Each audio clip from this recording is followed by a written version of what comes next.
Hi guys, so in this video we have this question: 2 raised to the power of x is equals to 3 raised to the power of y. And again we have that 2 all over x plus 3 all over y is equals to 1. And we have to solve for 2 raised to the power of x plus 3 raised to the power of y. Now, firstly, in solving this question, we already have that 2 all over x plus 3 all over y is equals to 1. First thing we are going to do is to add the left hand side of the equation, and this is going to give us 2y plus 3x all over xy is equals to 1. Now then we are going to cross multiply. When we cross multiply, we'll be left with 2y plus 3x is equals to xy. Now the next thing we are going to do is to collect like terms. So when we collect like terms, we'll be left with 2y is equals to xy minus 3x. Now, if you look at the right hand side of the equation, x is common, so we are going to bring out x. So with this, we have that our 2y is equals to x bracket y minus 3. We'll call this equation 1. Now, according to the equation, we have that 2 raised to the power of x is equals to 3 raised to the power of y. Now we're going to try getting rid of the power x at the left hand side of the equation. So we are going to raise both sides by the power of 2 all over x. So when we do that, the x is going to cancel.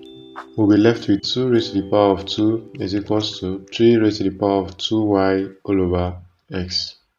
Now 2 raised to the power of 2 will give us 4, then equals to 3. Remember when we say that our 2y is equals to x bracket y minus 3. That is our equation 1. So we'll substitute that and we'll have y minus 3 all over x.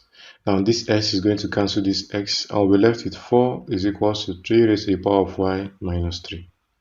Now we can also write this equation as 4 equals to 3 raised to the power of y all over 3 raised to the power of 3 using the laws of indices.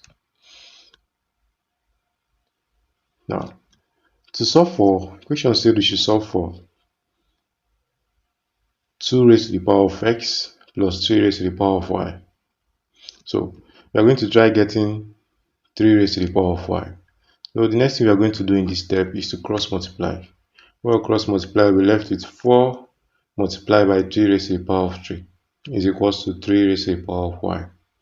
Now 4 multiplied by 3 raised to the power of 3 is going to give us 108. So we have 108 is equals to 3 raised to the power of y. So according to the question, we had that 2 raised to the power of x is equals to 3 raised to the power of y. So, and it says we should solve for 2 raised to the power of x plus 3 raised to the power of y. So we have that our 2 raised to the power of x plus 3 raised to the power of y is equals to 108 plus 108. And this will give us 216. So we have that our final answer, which is 2 raised to the power of x plus 3 raised to the power of y is equals to 216.